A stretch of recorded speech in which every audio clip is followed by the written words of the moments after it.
Hey everybody,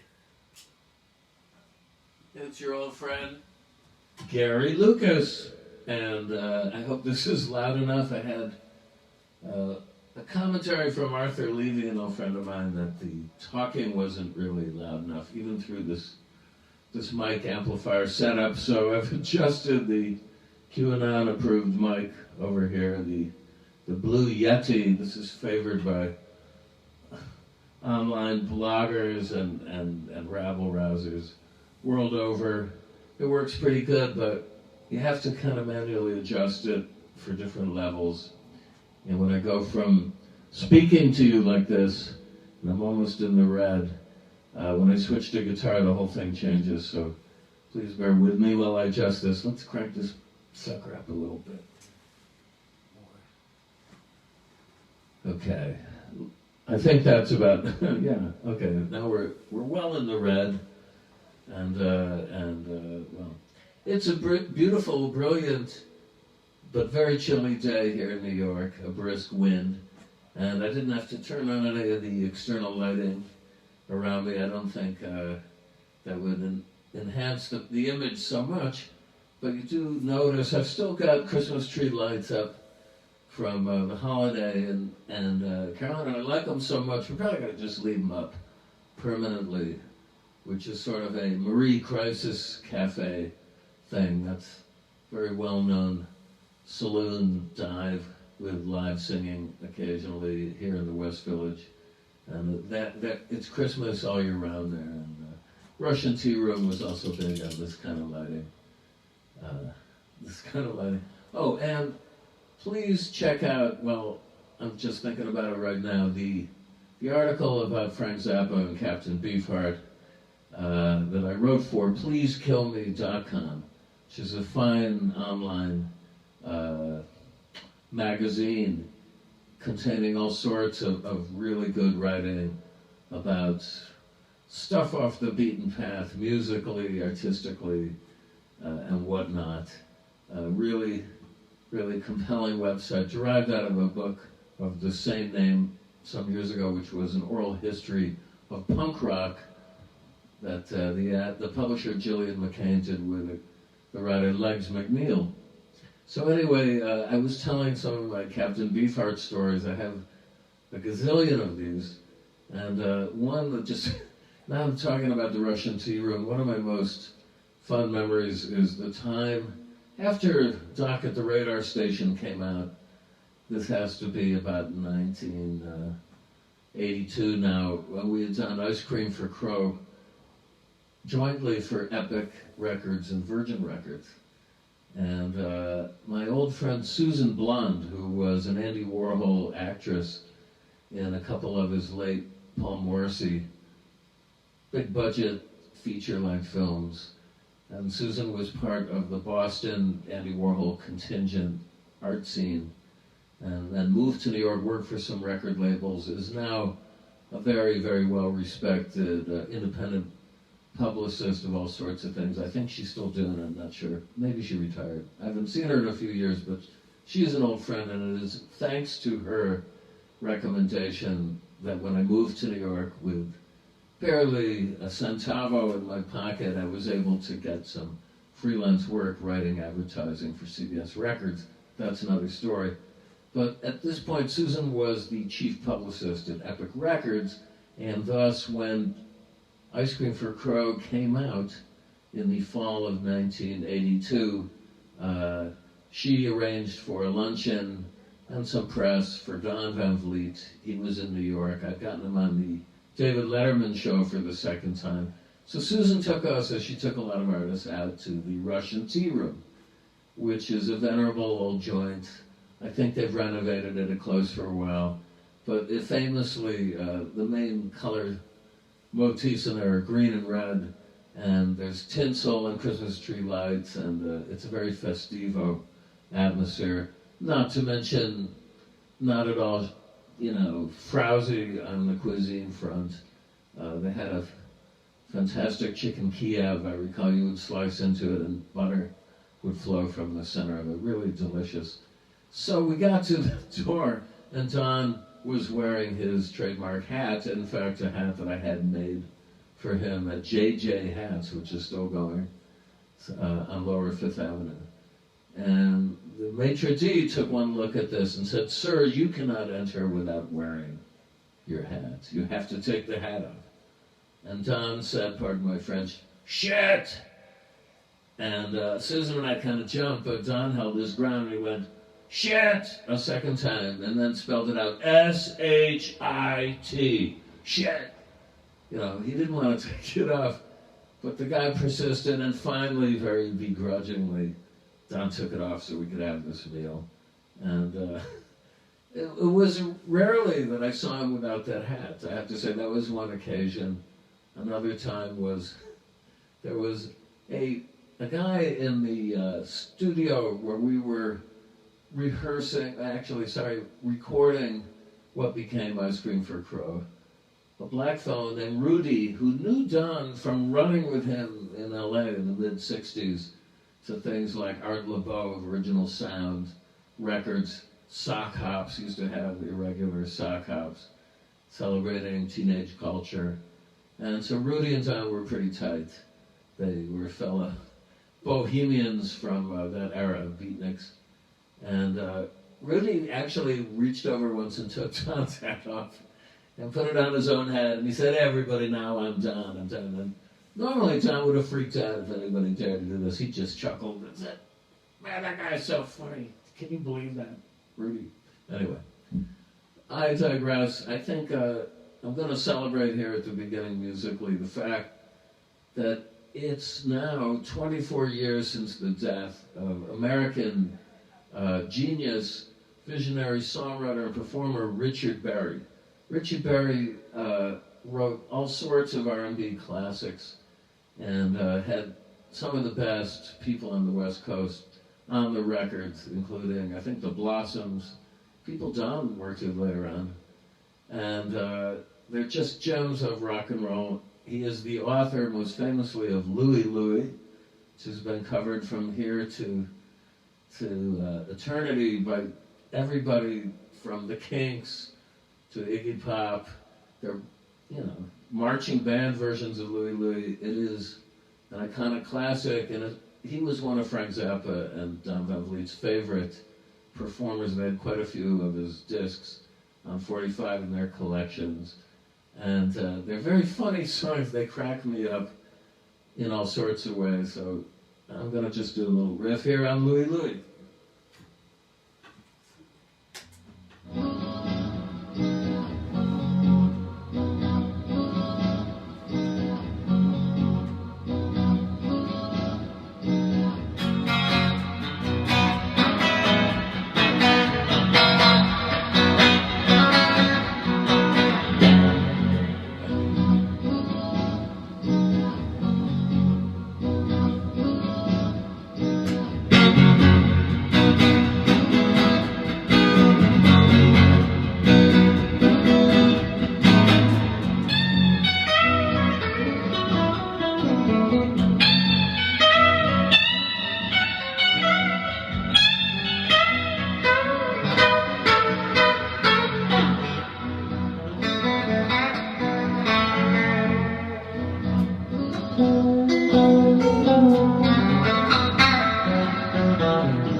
that song famously was theoretically contained very dirty lyrics.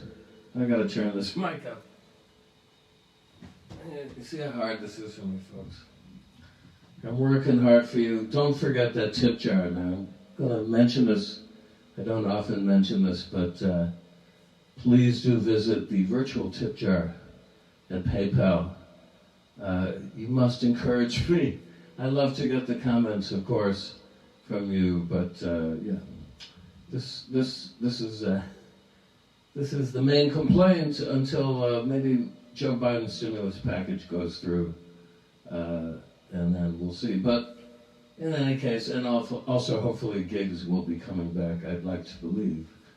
All musicians would like to believe this, especially people who depend on touring for their livelihood mainly, which I would count myself one of them. So anyway, yeah, filthy lyrics, but not really, because when you really investigate closely, it's kind of a sweet love song, right? I see Jamaican moon above.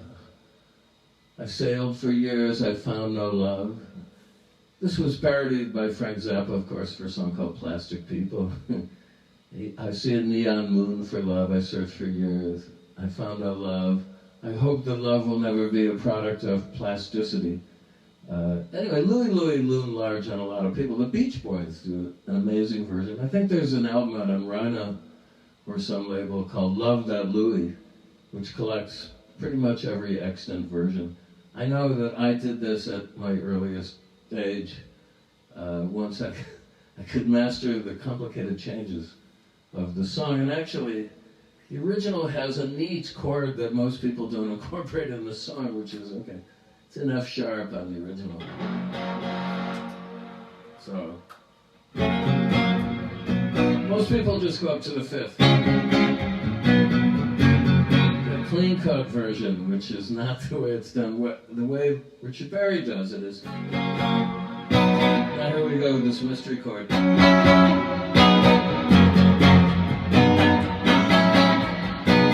Which gives it a plangent, yearning quality, I feel. And that's how I play it. But you can do it your own way. Anyway, it's a standard. It signifies rock, or rock-a-rolla in its essence.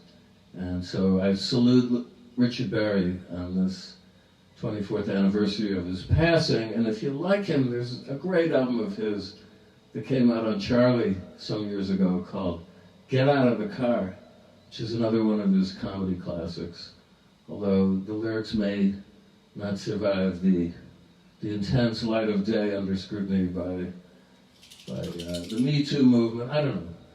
This is a problem with all of culture, because in casting a colder eye now in the current climate, many things are adjudicated as being beyond the pale as far as lyrical sentiments towards women, and I get it, and I try and avoid that in my own writing, but as far as like posting the stuff and listening to it, I reserve the right to do it, because I don't often listen to lyrics, to tell you the truth.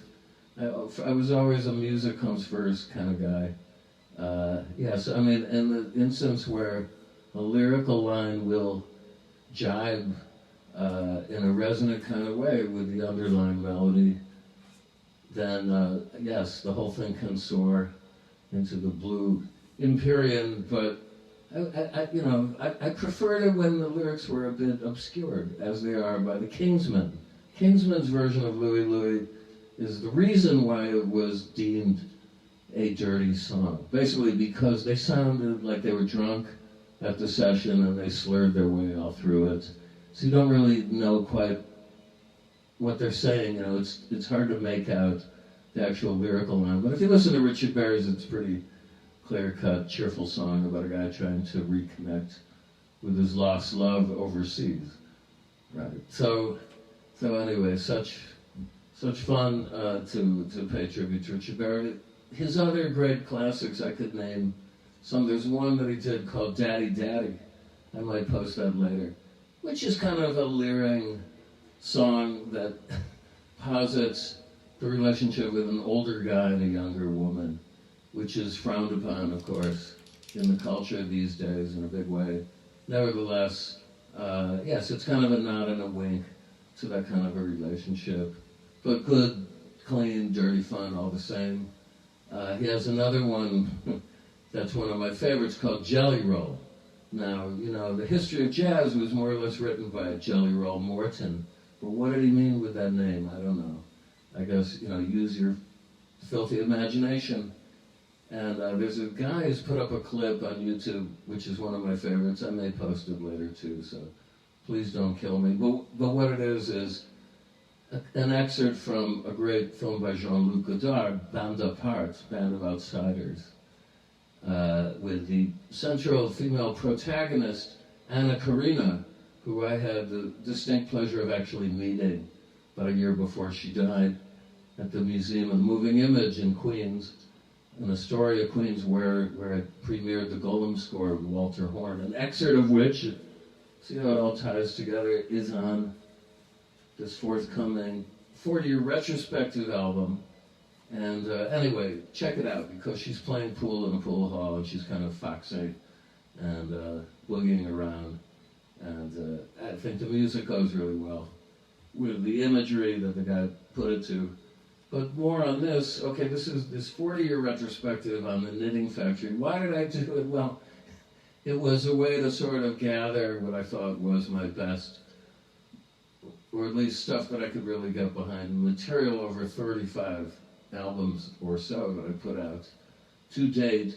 Going back to my days with Captain Beefheart Don Van Vliet, there's a live version of Flavor Bud Living on the album, recorded at the Beacon Theater in November 1980, which was quite an honor for me to play solo on stage. I mean, Don would just introduce me, the band would split behind him. While he introduced me, I came out, you know, cold. Sometimes I would pick up the guitar, but usually it just sat there on a guitar stand. So, you know, I didn't even get it to warm up backstage. I don't know, I just picked it up and played this thing, and well, there's a clip I posted. Now you can see, and so you'll see what happened. But anyway, it goes from that to, I think the most recent piece on here is something I did with Adrian Sherwood, the brilliant English dub producer, mixer extraordinary, in his studio over, where is that located now? It's on the east coast of the UK. I'm just blanking out. Near pretty much a holiday sector of that coast, and he has his Anu Sound Studio located in his house there, actually an ante-room that's attached to the house, like another building. It's quite a nice setup, and I just went in there, laid down some tracks for him, and they came out very well. So check out this song. It's called Juan Wonka, which is another name for a dance popular in Cuba and the Caribbean. And speaking of Cuba, there's a great version of my song, Out From Under, done by Haide and Sulaine Milanez, who are like Cuban musical royalty based in Havana. Their father, Pablo Milanez, is one of the most famous songwriters in Cuba and the whole Latin world. So I was so fortunate to get with these guys, and the excellent Cuban dance band Los Van Van, Grammy Award winners, who I actually saw in the company of Andrew Lou Goldham, Caroline, and Andrew's wife Esther Farfan in Bogota a couple of years before I recorded this. They're very popular in Latin America, and they had a concert in Bogota, and they were phenomenal. So check that out. There's just so much variety of music on these two discs. Okay, so you can order it. I'll post a link to order it, but I also want to say it's going to be available as of Friday at what's the best, to me, music emporium that's still standing in New York City, and that is the Downtown Music Gallery over on the Lower East Side. I think it's 13 Monroe Street. It's not even a street that I think I'd ever visited in all of my years in New York, which now I think total 42 or 43. So I moved here in 77. But it's there under, very close to various bridges, and not so far from Chinatown. And it's a trip well worth taking because the owner, Bruce Galanter, sorry, Bruce, has stocked the cream of improvised music, oddball music, avant-garde music, especially on the jazz side, but he's got everything there, really. He has great vinyl, he collects vinyl and sells it there, and CDs, and these are things that you're not going to find often even on Amazon or any of the other ways people get their music, certainly probably not.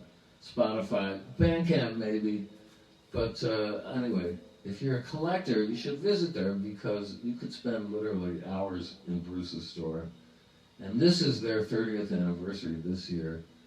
And I was honored to play a couple of live concerts in the store when it was located elsewhere.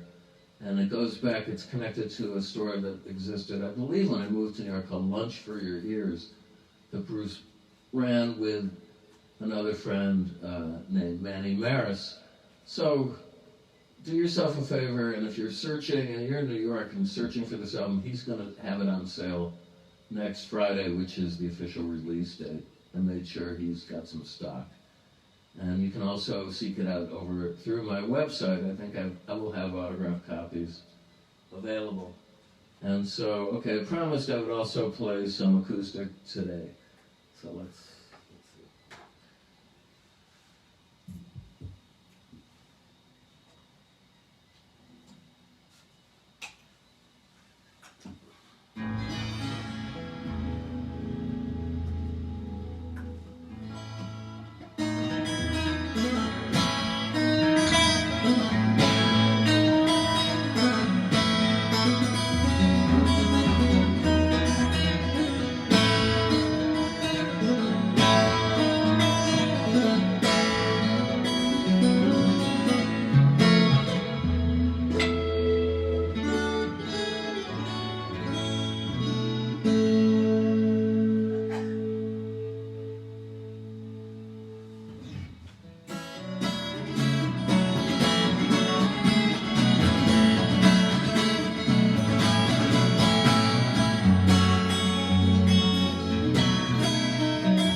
I think that's going to wrap it up for today. And I'm going to post also, if you're a writer out there and you want to review this album, and I hope you would, I'm going to post the name of several publicists where you could get, anyway, some more information, if not the album itself. But we're going to vet each one very carefully so as not to get any fake writers in here, critics. But I mean, anybody can do it. If you have a blog, and it's a legit blog and you do review albums, okay, contact either Ruben Miles Ty if you're in the UK, okay, he's a great guy and a good friend and an artist in his own right, and he's handling publicity pretty much for the UK and some of Europe. And then my friend Verdiana Garau, who is a journalist and also she's been involved in booking concerts in Italy, and she's handling publicity for me. I'm busy writing an article right now for her, for a publication, a big one over there. My friend Saul Valdez, who lives outside Buenos Aires, is really doing Latin America for me, Latin-speaking countries. Actually, I think she's done some pitching in Spain, if I'm not mistaken, and maybe a little bit in Japan, go figure, but she's working hard on this. And last but not least, the granddaddy of all these publicists is Jim Merlis, who I go way, way back with, because when he started out, I was doing A&R on the sly while I was at CBS Records in their creative services department for a label called Upside Records. And my friend Robert Melvin Rubin, Bob Rubin, was actively involved in this label, getting it going, and we did issue some classics. I brought Arthur Russell, most famously, to this label, and alerted Jeff Travis at Rough Trade in England as to Arthur's existence, and that kickstarted the end game of Arthur's career, because Jeff put out Let's Go Swimming, which is something I think I've played in every live concert I've given since Arthur's death, very tragically of AIDS, a few years after he got signed. And then Jeff hooked him up for his last deal with Blanco y Negro Records, which was going to come through Sire, but Arthur passed very quickly before any of that material could officially come out. But Upside, I'm very proud of the work. We had the Wooden Tops, we had Nina Cherry and her group Float Up CP, Vic Godard from Subway Sect, and a lot of stuff we licensed from Rough Trade. We had Mark Stewart of Mafia, which was basically Adrian, Mark, and the Tackhead Boys, Keith LeBlanc on drums, Skip McDonald on guitar, and Doug Wimbish on bass. We put several of their records out. And other good stuff, including an aborted attempt to put Arthur Russell with Vin Diesel, who at that time went by his real name, Mark Sinclair. I midwifed that. Mark Sinclair was a good friend of me in Caroline's. But that's another story, so I gotta go now. Thanks everybody for tuning in. Love you guys, and I'll see you on Tuesday, okay? Please visit that tip jar, okay? I'm taking names, okay?